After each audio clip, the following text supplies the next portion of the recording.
Hello everyone, बहुत बहुत स्वागत है आपका आपके अपने यूट्यूब चैनल वाई एम के स्टडी क्लासेस पर। तो फ्रेंड्स, हम उपस्थित हो चुके हैं एक नए टॉपिक के साथ जो कि बहुत ही महत्वपूर्ण होने वाला है। तो फ्रेंड्स, हम पढ़ रहे थे अपने चैनल पर कंप्लीट हिंदी व्याकरण। जो भी हमारे सब्सक्राइबर हैं शायद उनको पता भी है सभी को कि हम लोग क्या पढ़ते हैं अपने चैनल पर, कंप्लीट हिंदी व्याकरण। सभी प्रतियोगी परीक्षाओं के लिए महत्वपूर्ण होती है, 6 से लेकर 12th के बच्चों के लिए, ग्रेजुएशन के बच्चों के लिए, जो भी मतलब हिंदी व्याकरण जिन जिन परीक्षाओं में, चाहे वो प्रतियोगी परीक्षाएं हो, किसी क्लास की परीक्षाएं, सभी के लिए महत्वपूर्ण होती है। तो फ्रेंड्स, वीडियो को स्टार्ट करने से पहले वीडियो को कर लीजिए लाइक और चैनल को सब्सक्राइब कर लीजिए फ्रेंड्स। तो इस हमारे छोटे से प्रयास को आगे बढ़ाने में अपना सहयोग करिए। तो जिन लोगों ने अभी तक हमारे चैनल को सब्सक्राइब किया है उनके हम बहुत बहुत आभारी हैं, इतना स्नेह और प्यार देने के लिए। आई होप वो हमारी इन वीडियोज को और अधिक शेयर करेंगे स्टडी ग्रुप्स में, जो भी पढ़ने वाले बच्चे हैं उन तक ये वीडियो पहुंच सकेंगी। तो फ्रेंड्स, वीडियो स्टार्ट करने से पहले चैनल को कर लीजिए सब्सक्राइब और वीडियो को कर लीजिए लाइक। जल्दी जल्दी हम लोग आज पढ़ते हैं एक नया टॉपिक जो कि बहुत ही महत्वपूर्ण होने वाला है हर प्रतियोगी परीक्षाओं में, और वैसे भी ये टॉपिक आता है। तो आज हम क्या पढ़ेंगे? तत्सम शब्द और तद्भव शब्द, मतलब शब्द के भेद क्या, कैसे क्या होता है, इनको हम डिटेल में पढ़ेंगे एकदम क्लियर कॉन्सेप्ट के साथ। हमारी वीडियो अगर आप पूरी देख लेते हैं तो एकदम ऐसा कॉन्सेप्ट आपने कभी नहीं पढ़ा होगा, इस तरीके से बिल्कुल ही क्लियर कॉन्सेप्ट में आप समझ लेंगे और परीक्षाओं में सही कर पाएंगे। तो चलिए ज्यादा देर ना करते हुए फ्रेंड्स, वीडियो को करते हैं स्टार्ट। आप चैनल को स्टार्ट करने से पहले ही जिन्होंने नहीं सब्सक्राइब किया है सब्सक्राइब कर लिया करिए और लाइक भी कर लिया करिए फ्रेंड्स। तो चलिए स्टार्ट करते हैं। हम पढ़ते हैं तत्सम एवं तद्भव शब्द क्या होते हैं। देखिए, शब्द के भेद क्या होते हैं। बनावट के आधार पर, आप चाहे बनावट कहिए या रचना कहिए, रचना के आधार पर मिल जाए तो भी वही बात है। क्या होते हैं? कितने प्रकार के? 3 प्रकार के शब्द होते हैं। किसके आधार पर? बनावट के आधार पर। कौन कौन से वो 3 प्रकार हैं? देखिए, नंबर 1 क्या है? रूढ़ शब्द। नंबर 2 यौगिक शब्द। नंबर 3 योग रूढ़ शब्द। ठीक है, ये है बनावट या रचना के आधार पर शब्द के भेद। उसके बाद में देखिए, उत्पत्ति के आधार पर शब्द के कितने भेद, क्या क्या भेद होते हैं। देखिए, उत्पत्ति के आधार पर तत्सम शब्द, तद्भव शब्द, देशज शब्द, विदेशी शब्द, संकर शब्द। ये किसके आधार पर? मतलब उत्पत्ति के आधार पर, मतलब इनके बनावट के आधार पर आपने देख लिया, मतलब उनका कैसे क्या वो बने हैं। उत्पत्ति के आधार पर वो कैसे क्या आए हैं, कैसे कहाँ से चल के कैसे कैसे बने हैं। ठीक है, तो ये थे शब्द के भेद। उसके बाद में देखिए, इनको हम पढ़ते हैं डिटेल में। अब देखिए, रूढ़ शब्द क्या होता है, जो कि हमने अभी बनावट के आधार पर कितने 3 प्रकार के पढ़े हैं, उनमें से पहला शब्द है क्या? रूढ़ शब्द। देखिए, रूढ़ शब्द क्या होता है? रूढ़ शब्द क्या होता है? देखिए, पहला क्या है? रूढ़ शब्द।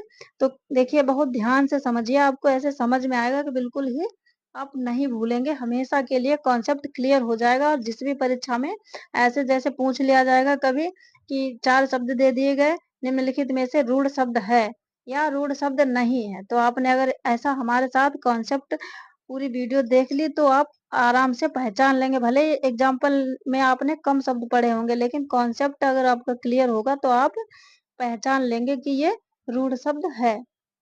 तो देखिए फ्रेंड्स,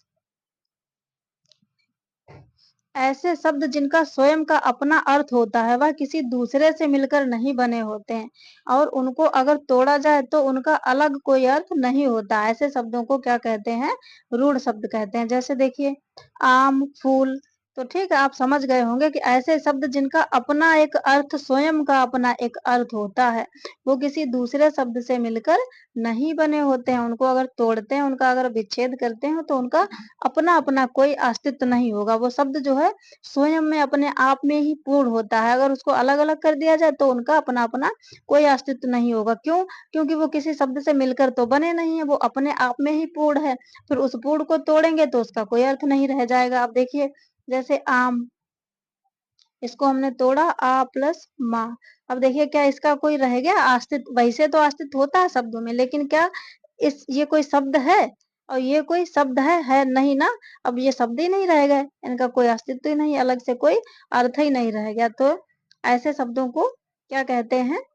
रूढ़ शब्द। आई होप आपने रूढ़ शब्द बहुत अच्छे से समझ लिया होगा। अगर नहीं समझा हो तो आप क्लियर उसमें कमेंट्स बॉक्स में बताइए, हम और क्लियर कॉन्सेप्ट करेंगे। आई होप आपने समझ ही लिया होगा, ऐसा हो ही नहीं सकता अभी तक आपको समझ में ना आया हो। तो रूढ़ शब्द क्या होते हैं? जिनका अपना स्वयं का अस्तित्व होता है, वो किसी और शब्द से मिलकर नहीं बने होते हैं। अगर उनको हम अलग अलग कर देते हैं तो उनका अलग अलग कोई अस्तित्व नहीं होता। क्यों नहीं होता? क्योंकि वो स्वयं में पूर्ण होते हैं। वो किसी दो चीजों से, दो शब्दों से तो बने ही नहीं है जो उनको अलग करने पर वो अलग अलग अस्तित्व रखें। ठीक है।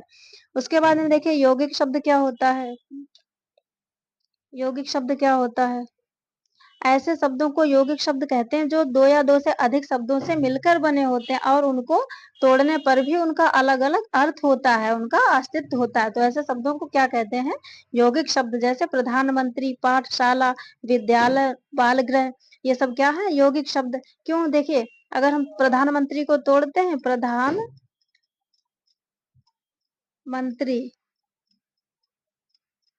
तो देखिए प्रधान का अपना अस्तित्व है, इसका मतलब रह गया मंत्री का अपना। दोनों शब्द अपने अपने आप में पूर्ण है, आधे अधूरे नहीं है, इनका अर्थ है। ठीक है, इसलिए ये क्या है? यौगिक शब्द हैं। तो आई होप आप यौगिक शब्द भी समझ गए होंगे। कौन से शब्द होते हैं? जो दो या दो से अधिक शब्दों से मिलकर बने होते हैं और उनको अगर तोड़ते हैं तो उनका अलग अलग अपना अपना अर्थ होता है। ऐसे पाठशाला, विद्यालय, इनको भी तोड़ने पर इनका अपना अपना अस्तित्व रहेगा। तो ये है यौगिक शब्द। उसके बाद में देखिए थर्ड नंबर था रचना के आधार पर, हमने 3 पढ़े थे। तो उसमें रूढ़ शब्द आपने पढ़ लिया, यौगिक पढ़ लिया। थर्ड देखिए क्या है? योग रूढ़ शब्द। योग रूढ़ शब्द क्या होता है? देखिए ऐसे शब्द जो एक से अधिक शब्दों से मिलकर बने होते हैं, उनसे किसी तीसरे शब्द का अर्थ प्रकट होता है। जैसे दशानन, चतुर्भुज, लंबोदर। तो ये सब क्या है? योग रूढ़ शब्द। देखिए आपने हमने पढ़ाया है, वीडियो में अवेलेबल है क्या? बहुव्रीहि समास। समास का टॉपिक हमने पढ़ा दिया। तो बहुव्रीहि समास के जो एग्जाम्पल होते हैं वो सब क्या योग रूढ़ में आते हैं। देखिए जैसे दशानन, देखिए 10 है आनंद जिसके, इतना अगर हम कहेंगे तो आपका संकेत कहाँ जाएगा? किसी तीसरे की तरफ। कहाँ? 10 है आनंद जिसके अर्थात रावण। 10 है सिर जिसके अर्थात रावण। ठीक है, ऐसे ही देखिए लंबोदर भी। जैसे ही हम कहते हैं लंबा है उधर जिसका, तो आपका ध्यान कहाँ गया? लंबा है उधर जिसका अर्थात गणेश जी। कौन? गणेश जी।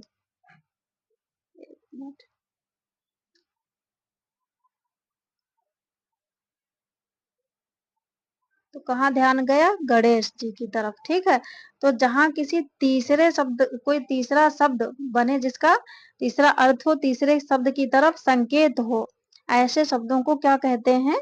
योग रूढ़ शब्द। आई होप आप योग रूढ़ शब्द भी समझ गए होंगे। मतलब ऐसे शब्द जो दो या दो से अधिक शब्दों से मिलकर बने होते हैं, लेकिन उनका अर्थ, लेकिन उनसे क्या होता है? किसी तीसरे, एक मिनट, तीसरे शब्द की तरफ उनका,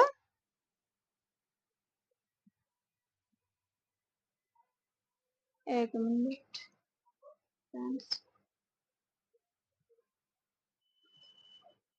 हाँ, तो ये आपने समझ लिए, यौगिक भी समझ लिया और रूढ़ शब्द भी समझ लिया, यौगिक भी समझ लिया और योग रूढ़ भी समझ लिया। अब हम चलते हैं नेक्स्ट की तरफ। नेक्स्ट क्या है? देखिए नेक्स्ट हमने क्या पढ़े थे?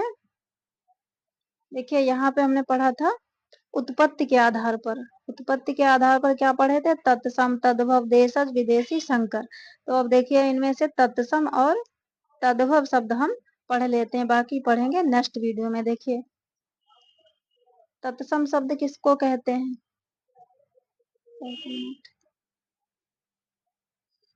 तत्सम शब्द क्या होते हैं? देखिए हिंदी में बहुत से संस्कृत के शब्द संस्कृत से सीधे आ गए हैं और आज भी संस्कृत के मूल शब्द की तरह हिंदी में प्रयुक्त होते हैं। इन्हीं शब्दों को तत्सम शब्द कहा जाता है। ये हमने अपनी लैंग्वेज में एकदम क्लियर कॉन्सेप्ट में टाइप किया है। तो देखिए क्या मतलब, जो पहले संस्कृत भाषा के शब्द थे वो आज भी मूल संस्कृत के ही हैं।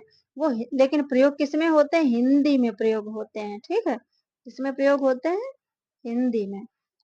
तो उन्हीं शब्दों को क्या कहते हैं? तत्सम शब्द। देखिए जैसे धन, नारी, जलज, सर्वदा, सीमा, राष्ट्र, कवि, सौंदर्य, क्रूर, गौरव, ये सब संस्कृत के शब्द हैं हिंदी में, जो कि आज वैसे के वैसे ही प्रयोग होते हैं। तो आई होप तत्सम शब्द भी आपने समझ लिया होगा क्या होते हैं। जो शब्द संस्कृत के शब्द हैं वो वैसे के वैसे ही हिंदी में बोले जाते हैं, वही शब्द क्या होते हैं, तत्सम शब्द।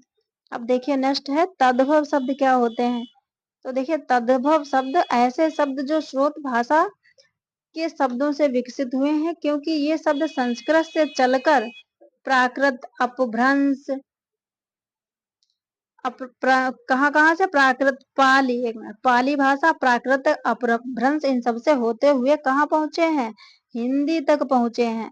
उन्हें ही क्या कहते हैं, तद्भव शब्द। अतः इनके स्वरूप में परिवर्तन आ गया है।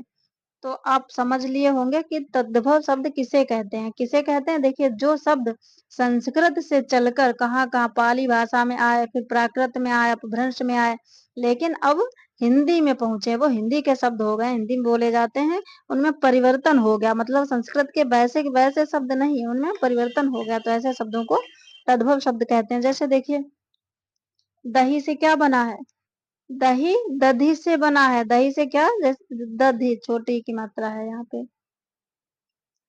ये, तो देखिए संस्कृत का क्या है, दधी, और हिंदी में परिवर्तन होके क्या आया, दही। ठीक है, अगर आपसे दही और दधी में कोई पूछे कौन सा तद्भव है कौन सा तत्सम, तो आप क्या बताएंगे, ये तो वैसे ही संस्कृत का है, तो क्या है ये है तत्सम, और दही क्या हो गया, परिवर्तन होके ये है तद्भव। ठीक है, ऐसे ही कान शब्द कृष्ण से, अब देखिए कान जो है ये क्या है, तद्भव, और कृष्ण से बना है ये, इसलिए कृष्ण पहले संस्कृत का था, तो ये क्या है, तत्सम शब्द। ठीक है, तो आई होप आपने तत्सम और तद्भव शब्द भी समझ लिए होंगे, और इसी प्रकार से ये इसमें कुछ एग्जाम्पल हैं, ऐसे ही जहां कहीं भी आपको मिले एक पहचानने की ऐसी ट्रिक से भी पहचान सकते हैं कि आपको लगे ये संस्कृत का शब्द लग रहा है संस्कृत टाइप में, और जो हिंदी का लग रहा है, कुछ तो जैसे ये है, ये तो बिल्कुल लग हिंदी के रहे, लेकिन वो पहले थे संस्कृत में, वैसे के वैसे ही हिंदी में आ गए। लेकिन कुछ ऐसे शब्द होते हैं जो संस्कृत की तरह लगते हैं, तो उनको आप तत्सम में लगा सकते हैं, और हिंदी की तरह आप देखिए दही, दही में ही देख लीजिए, अगर कोई इनमें पूछे कोई संस्कृत का कौन सा है और हिंदी का, तो आप दही बताएंगे हिंदी का, और दधी यही बताएंगे संस्कृत का।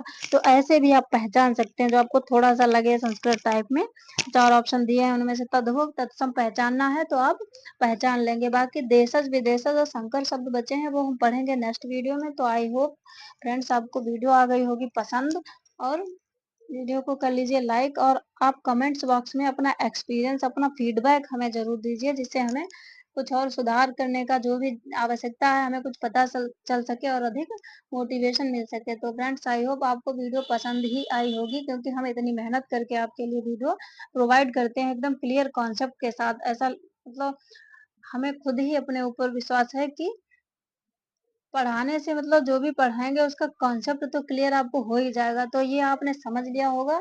तो फ्रेंड्स और आगे जब हम इसके ऑब्जेक्टिव क्वेश्चन करेंगे, ये एक क्लास और पढ़ेंगे जिसमें देशज और विदेशज संकर शब्द पढ़ेंगे। उसके बाद में जब हम हमेशा की तरह बाकी टॉपिक पढ़ते हैं, वैसे ही जब हम पढ़ेंगे ऑब्जेक्टिव क्वेश्चन, तब एकदम कॉन्सेप्ट क्लियर हो जाएगा। तो आप और अधिक आपकी कैपेसिटी जो है एग्जाम में और अधिक पहचानने की शब्दों को बढ़ जाएगी। तो फ्रेंड्स आई होप आपको वीडियो पसंद आई होगी। तो फ्रेंड्स वीडियो को लाइक कर लीजिए और चैनल को कर लीजिए सब्सक्राइब, और अपने स्टडी ग्रुप में भी शेयर कर लीजिए, ताकि जो है हमें और अधिक मोटिवेशन मिलता रहे। और जो भी हमारे सब्सक्राइबर हैं उनसे निवेदन है कि वो हमारे इस छोटे से प्रयास में अपना और अधिक सहयोग दें, हमारी वीडियो को देखें, और जो भी उनसे संबंधित स्टडी ग्रुप्स हैं, स्टूडेंट्स हैं, उन तक शेयर करके पहुंचाने का कष्ट करें। तो फ्रेंड्स तब तक के लिए बाय, मिलते हैं